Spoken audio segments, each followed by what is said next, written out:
keputar di siklus lagi kan.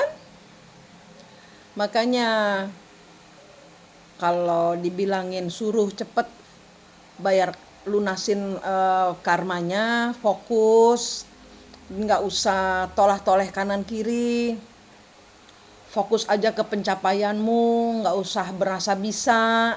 Dan kalau belum menuntaskan siklus itu dilarang ngebantu orang atau ya siap-siap aja kehabisan energi. Karena karena kita fokusnya harus ke diri kita sendiri gitu. Banyak spiritualis belum ketemu dimensi empatnya, belum ketemu kembar jiwanya. Kadang-kadang udah ketemu tapi ternyata itu leluhur yang pakai muka kita. Kepluntir lagi di siklus, kena gebuk masalah lagi. Nih, ada pengalamannya seorang ibu dari Jombang. Aku udah bilang sama ibu ini, ibu itu di alam bawah sadar ibu itu sudah turun perintah bahwa ibu harus menuntaskan pembayaran karma leluhur ibu. Terus ibu juga pernah bilang diimpeni Gayatri. Nah itu harus ada penuntasan, harus ada penuntasan gitu loh. Harus ada penuntasan. Kalau nggak tuntas ya itu ibu akan kehilangan uang, ibu akan kecelakaan, ibu akan ada aja celakanya, ibu akan meninggoy, paling parah itu gitu ya. Jadi apa yang dialami seperti juga apa yang dialami ibu dari Jombang ini, beliau sudah dapat begitu, kemudian tidak percaya karena ini tidak bisa dilogika, dan ibu itu akhirnya juga mengembalikan kepada pegangan Tuhan saja. Nah tapi kalau memang sudah ada pewisik ya, sudah ada dari alam bawah sadar, sudah ada peringatan, sudah menyampaikan informasi, kita tidak mengerjakan, ya akhirnya dalam tempo 2 hari ibu yang tidak percaya sama saya ini, dalam tempo 2 hari 200.000 rupiah kena scam jadi 10 juta rupiah. Itu yang terjadi. Believe it or not. Tidak bisa dilogika. Halu tapi nyata, nyata tapi halu. Ilmu saya tuh selalu tentang bagaimana di kehidupan ini kita tidak mengulangi siklus kesialan. Banyak kesalahan kita di kehidupan ini dan di kehidupan, terutama sekali di kehidupan lalu. Nah ini harus mengupgrade diri kita. Banyak spiritualis itu belum paham soal ini. Jadi saya nggak peduli, yang penting fokus kepada upgrade dirimu supaya kesialan-kesialan dalam hidup kita tidak berulang. Masalah-masalah dalam hidup kita itu tidak berulang. Paham ya? Nah, terus udah gitu, itu contoh ibu itu tidak percaya baru belum seminggu yang lalu, baru berapa hari yang lalu ibu itu datang ke saya, ibu tolong bantu saya menuntaskan karma-karma. Sekarang saya percaya. Kenapa? Karena tidak bisa dilogika, saya ini tidak pernah kena scam. Sekali ini dia kena scam, uang 200.000 raib, malah punya utang 10 juta. Itu. Kemudian ada contoh selesai lagi lainnya. Kalau kita sudah paham arti twin flame, bahwa twin flame itu harus melepaskan. Jadi contohlah saya dengan suami saya. Suami saya masih saya sudah proses cerai dengan suami saya. Tapi suami saya meminta untuk jangan diurus sampai di Sdukcapil. Jadi statusnya ngegantung nih. Sudah cerai tapi masih menikah karena belum lapor ke Disdukcapil. Suami saya bilang entar aja. Saya pun tidak terburu-buru, yang penting dia sudah dalam status masih suami saya. Dan saya pun menerima dia punya pacar di mana dia masih prosesnya sama.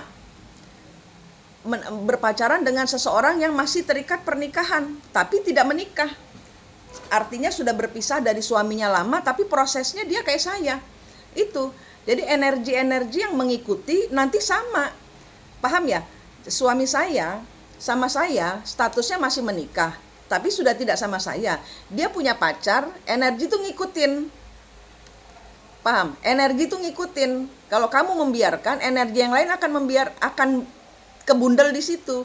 Dia dapat pacar, masih kebundel di status jadi istri orang. Sama sama dia, sama sama saya. Saya statusnya masih menikah. Jadi dia apa dengan perempuan ini akan terjadi sesuatu? Tidak bakal ada. Kenapa? Karena suami saya harus menuntaskan secara hati dan secara pikiran dan secara legalitas hukum dengan saya dulu. Perempuan itu pun sama. Paham? Energi akan narik energi lainnya yang serupa dengan kalian. Dan setelah saya berbaikan, ya berbaikan artinya benar-benar sayang sebagai kakak dan adik, walaupun status suami istri, tapi saya sudah berpisah dan dia jadi kayak abang saya, mentor saya, karena selama ini dia yang membuat saya jadi seperti ini. Percaya apa tidak? Jadi saya sama dia itu udah kayak abang adik. Nah pacarnya itu tiba-tiba marah nih, ketahuan lah gitu ya. Kamu kalau datang malam-malam aja lah, kalau pagi dia urusannya rumah sakit, saya urusannya kerja, ya bisanya malam. Lagian ngapain lapor sama dia, walaupun dia pacar, siapa dia, kan gua masih bininya gitu. Dan kami janjian juga nggak bodoh amat gitu loh, nggak ada yang bisa memutus jalinan kami, karena kami urusannya sudah unconditional love. Sudah dari saling mencintai jadi saling menyupport gitu. Dan dia semenjak kembali dengan saya, artinya berbaik-baikan jadi abang dan adik, dia dari mulai banyak sekali penyakit terapi itu sembuh karena imun energi dia naik. Banyak kebahagiaan yang muncul karena proses unconditional love ini, yang tidak dipahami oleh spiritual manapun juga atau pelaku cahaya manapun juga yang tidak mau ngelakoni ilmu unconditional love. Artinya benar-benar saya mencintai suami saya pun saya tahu dia mencintai saya. Tidak ada yang bisa memutus rasa cinta yang dari Tuhan. Kenapa? Karena prosesnya adalah tidak untuk menjadi bersama-sama, tapi di dalam pelaksanaan proses perjalanan ini ya kita harus sevibrasi, sehingga saya mendapatkan, jadi gimana ya, berimbang. Twin flame itu tentang keseimbangan, yang sana naik, enggak bisa saya naik sendirian, enggak bisa.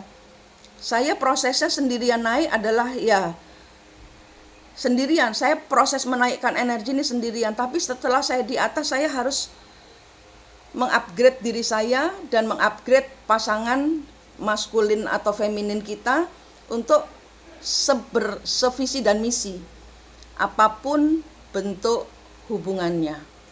Saya masih suami istri dengan pasangan twin flame saya. Tidak ada yang bisa memutus urusan twin flame ini karena ada penuntasan karma. Karmanya siapa? Saya, leluhur dia, dan dia sendiri. Gitu, panjang urusannya. Kalau karma ini panjang urusannya karena melibatkan masa lalu yang upgrade di kehidupan ini, panjang urusannya gitu. Jadi kalian kena siklus lagi kan. Nah, pelajari bahwa siklus itu berulang karena kita belum menuntaskan urusan karma. Kenapa? Karena di sekarang ini sudah tidak ada lagi reinkarnasi.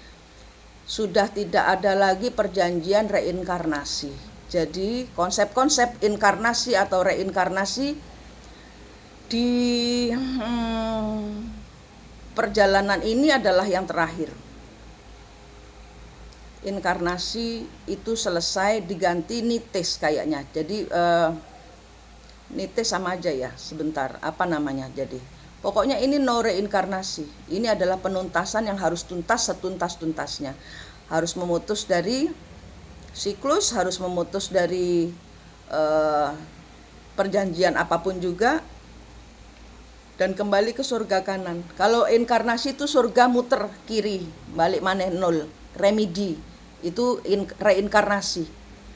Ya, kita tidak ada lagi reinkarnasi. Adanya ya sisa-sisa dari ini mendampingi, tidak untuk kita lakoni. Jadi kayak ceritanya si ibu yang dari Jombang itu. Nah, itu dia menuntaskan karma leluhurnya. Nah, ini selesai tuntas dulu baru dia bisa kalian bisa kembali